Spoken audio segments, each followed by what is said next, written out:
But yeah, not to be too like promotional about it, but if you take reality and you start breaking it down and abstracting it,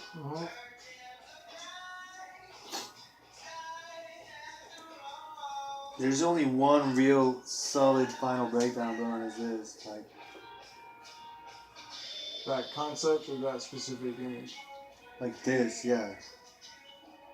Like this in 2D implies the infinite dimension. Where if you don't see it, then it can behind this could be 15,000 of these going on. Totally. Is what it implies. You know what I'm saying? Yeah, exactly. So, you know, it implies that there's no gravitational pull. It implies there's no perspective that you respect. It implies that like within 2D abstraction, basically, like whatever is hidden can be an infinite amount of other abstractions. So, you know, and again, it ties into this because like this is 2D, right? Yeah. So that means that 1D here doesn't really exist. Yeah. And then 3D is, you know, 3D is implied. 4D is also, it's the same thing, like 1D, 2D, 1D, 2D, 3D, 4D. Like, I'm basically like, and then, you know, black, and then white, you know, like that's the binary. That's the binary, but the binary, but displayed with line variation like this implies color because it's so vibrant, you know. So, you know, I was gonna put like the color of the rainbow, you know, like smeared next to here, right? But you actually don't need it because, you know, this vibration creates green and red, and there's more effective ones like the spiral, you know, the crazy spiral. Like there's those, you know, those graphics that start making you see like pretty shit. The magic eye. Yeah. They're all based on this type of shit where the vibration is so strong that it creates another like it opens up another dimension. Like it's like vibrant. It's like. But anyway, this seat is me taking myself out of my shoes, like endlessly, time and time again. This would be anybody's. Like, now the personal touch might change a little bit, you know, but But this is pretty much like the rough draft. I mean, I don't know about rough draft, dude. This is it. Right. Yeah, when I say first, This the initial draft. This basically that's breaks drafting. down. This basically is this basically is abstractions lattice. Like this is the core. This is humans living up to the responsibility of keeping integral the responsibility that we've been invited to by being able to be aware. like abstract something, you know? Yeah. Like this is not confusion, you know? This is not complication. This is complexity. Yeah. This is considering time. Like on a 2D platform, because that's most of the abstraction we've done is on a 2D platform, you know? And actually like 2D, like on a wall, is where we started, like on a cave wall, you know? So on a surface is like the 2D is like the dimension that is most, that humans are most comfortable with, you know? Like eating on a plate, you know, drawing on a piece of paper. But again, that implies heavily the binary, you know? Like 2 dimensions, right? 0 and 1, you know? So that's why binary has taken over and has become like one of the main platforms, is because we're comfortable with the 2-dimensional, you know? Like we're comfortable with seeing color from black and white, you know? You know? But is where I come in, is that comfort zone in any species is a danger zone. And right now we're so deep in the red, like it's crazy, you know? Right. Like literally, Afghanistan could be like, oh, no more gas. Yeah.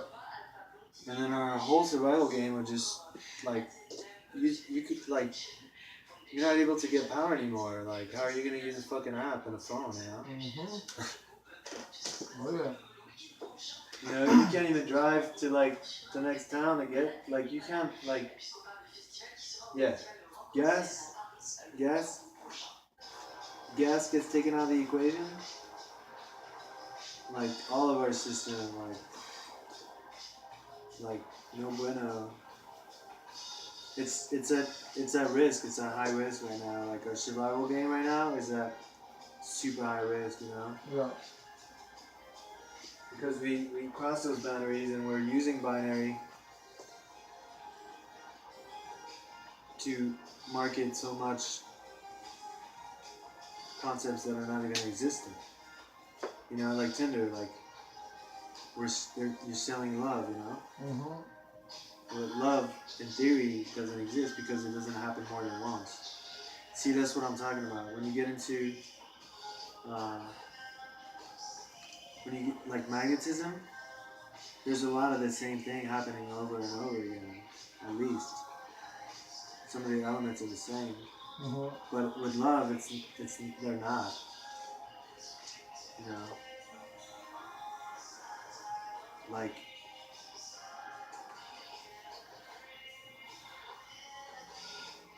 yeah, family, but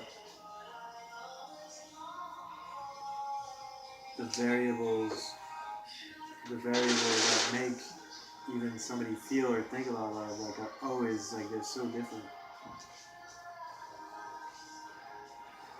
Like,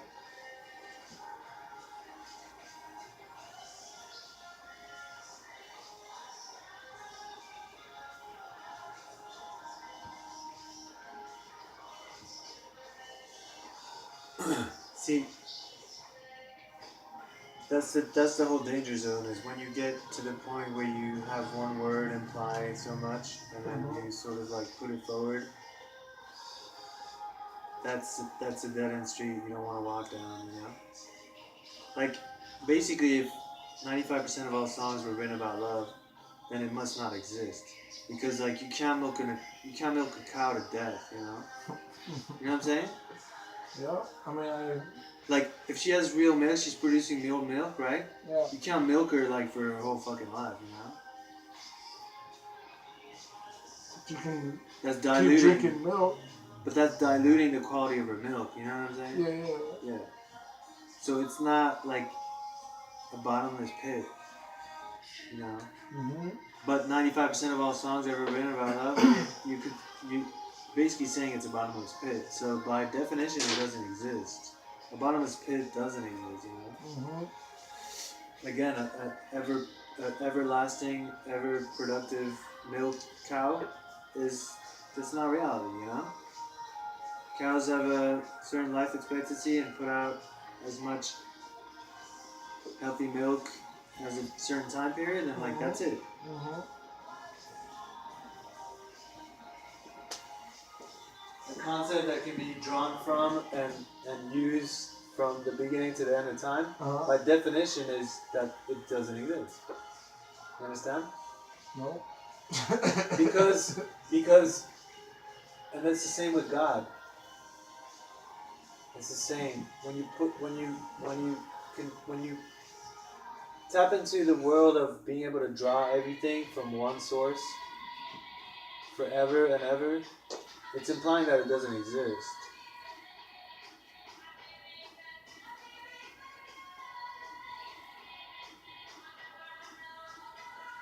Because, again, something that only happens once in nature that doesn't have a frequency.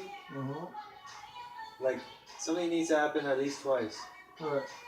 To be able to have a certain frequency. Right.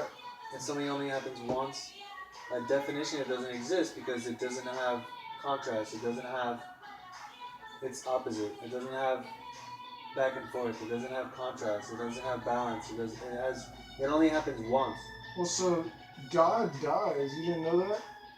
Well, the universe dies. He has his whole story. No, it's not a story. The universe is created. The universe has a lifespan. It matures.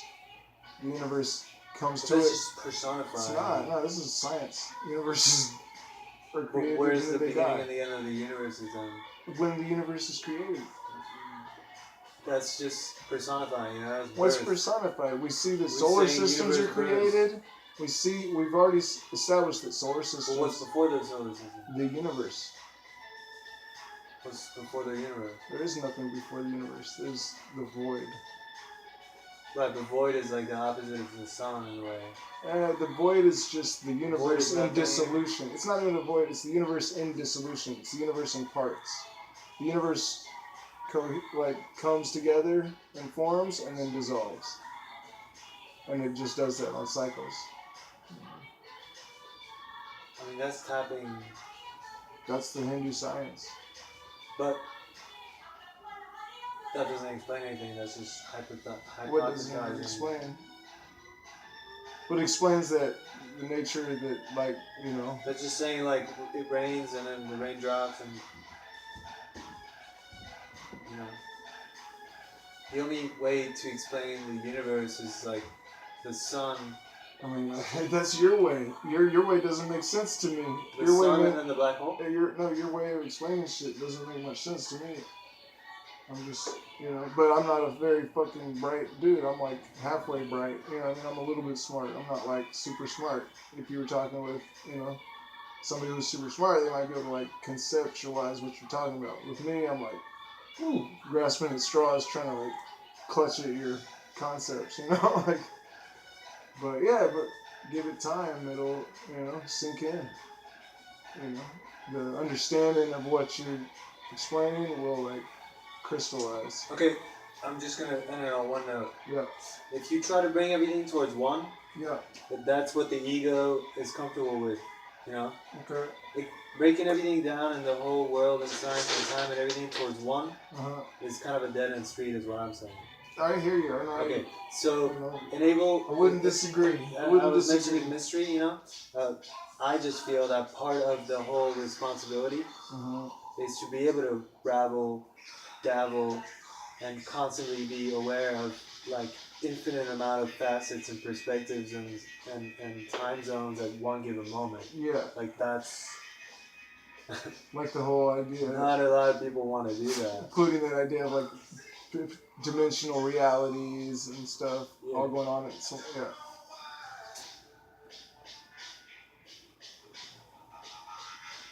Yeah, that's pretty deep. It's like, it's something a lot of people talk about and a lot of people attempt to conceptualize into words. So that's like, What I'm saying is this. It's not many that can put it into words. This is not me going towards one. This is me going towards infinity. Right, an explanation of it. But I'm considering one. But what? I'm considering one. You're considering one? I'm considering one. I'm embracing two. I'm acknowledging three. I'm alluding to four. I'm crystallizing five. And like, taking off with six is just a repetition of three. And it already loops back around. Like, this is like the parabola equation, Everything tends towards zero but never touches. All you need to distinguish in the parabola is 1, 1, where it crosses. And then any variable towards there is literally like you're already close to zero. You're already like...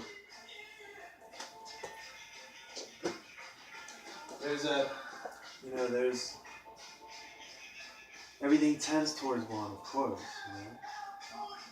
One direction. One, the ego, the direction of light.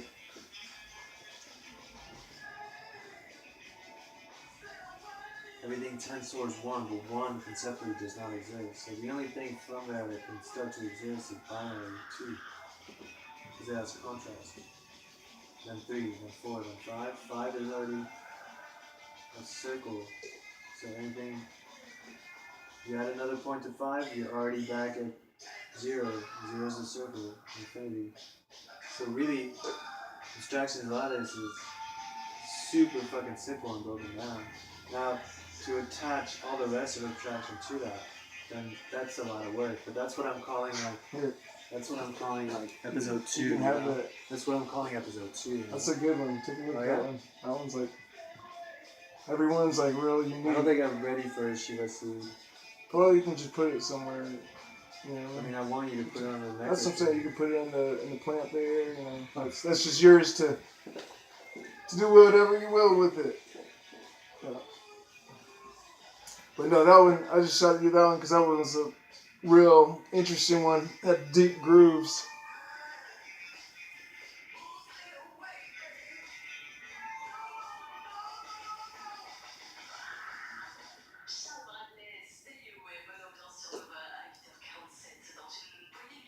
The hell is that?